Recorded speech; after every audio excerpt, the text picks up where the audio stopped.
Hey guys, it's time for me to get back in the swing of things. It's John from ARTV. Time for a review of the debut album from progressive rock group Slaves, formed by Johnny Craig. It's called Through Art, We Are All Equals. And this is probably his most ambitious project to date. He did some solo stuff. He obviously worked with Dance Gavin Dance and had a fallout with the group a couple of times. Don't forget, I have a P.O. box now. You can send me stuff if you want to send whatever really you want, but I'm doing a letter from a fan series on Beyond ARTV, my second channel. All the information about the P.O. box is down below.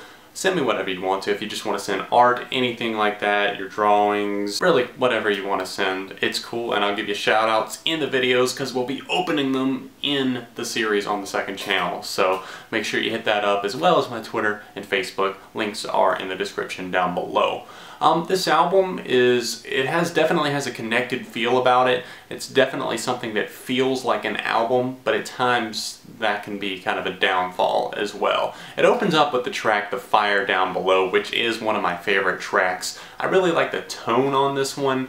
It really suits Johnny Craig's vocal style well here on this track especially. I think it really shows off his range, and it's something that, honestly, I feel like works better than some of his past projects, and especially more than his solo stuff. He definitely has more of a soulful styled voice, but it's something that I feel like fits well when he combines it with other styles. Not just, he shouldn't be a soul and R&B singer, I don't feel like.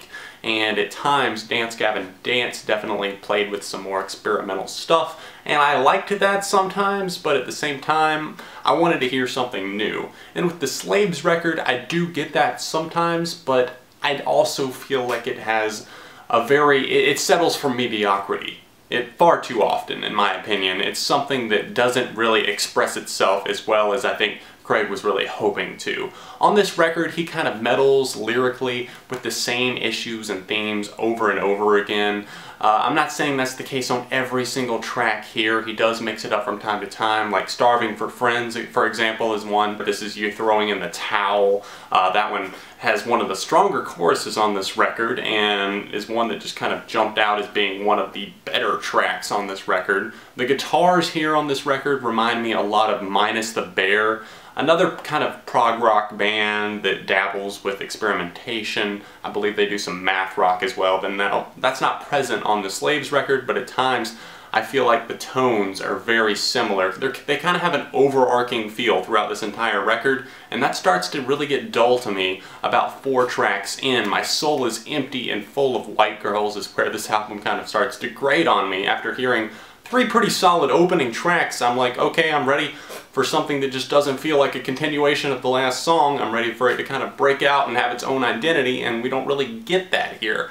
On that track that I was just mentioning, we see Craig kind of facing his personal demons once again, but in a rather unimaginative and uncreative way. The track has a slow and distant build to it, and then those guitars kind of come back in again, and I don't know if you know what I mean whenever I say that they have this kind of distant vibe to them or whatever, and you can kind of hear each time the chorus rolls around that these guitars just kind of have that same doo-doo-doo-doo, and they just kind of feel like they're whining a little bit, and they don't really feel like they're trying that hard. I kind of feel like the guitars on this record were written in almost 1 or 2 days and just kind of thrown on the record last minute. The drum arrangements here on this album definitely add something to a lot of these songs and really drive a lot of these tracks home. The Fire Down Below and even This Is You Throwing in the Towel right off the bat for me were tracks that jumped off as having very solid drumming, but the guitar and the music, the other music surrounding it, just did not feel very imaginative, and it feels like they were kind of stuck in like a safety net. They weren't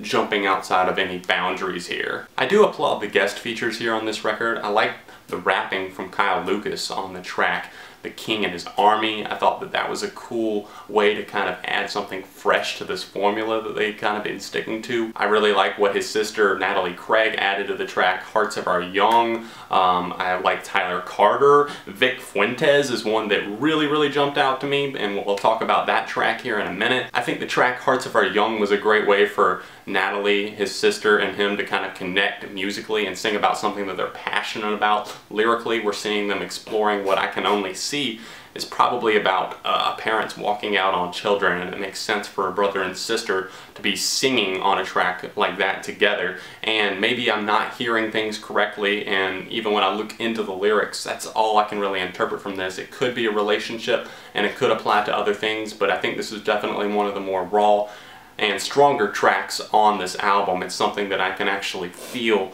something kind of bleeding through here on this one, and it's one of the better tracks on this record. Those Who Stand for Nothing Will Fall for Anything is one that tries to kind of mix up the formula that they had been so closely following up to this point, but it does so in a less than interesting way. I have a problem with that, not only on that one, but also on Ashes.Dust.Smoke.Love.Stars, the one. There's a period after each one of those, and I know it feels like I'm reading a long list, but these songs definitely have some crazy long titles to them. That and The King and His Army, at least Craig's part of that song, just feel like they kind of fall into the same rut. They're feeding off of these old ideas and structures. They're trying to make them feel fresh, and it just is not working for me. One of the more surprising tracks on this record for me is There Is Only One God and His Name is Death. That one has more of a humble beginning to it, and then seemingly out of nowhere this track just kind of gains a ton of momentum and has this exploding chorus. It turns into a big powerhouse in its last minute or so,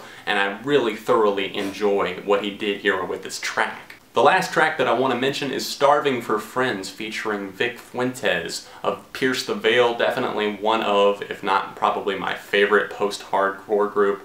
Really in love with their album Collide with the Sky, and even some of their earlier work like Selfish Machines. I appreciate the effort that Craig made here on this track to kind of shift gears and talk about something new, but I also can't ignore that this track has its flaws, at least in its beginning. I think Craig's style definitely got outshined by Vic Fuentes here on this one. He totally carries it, he nails it, and the man just has one of the most powerful and refreshing voices in modern music.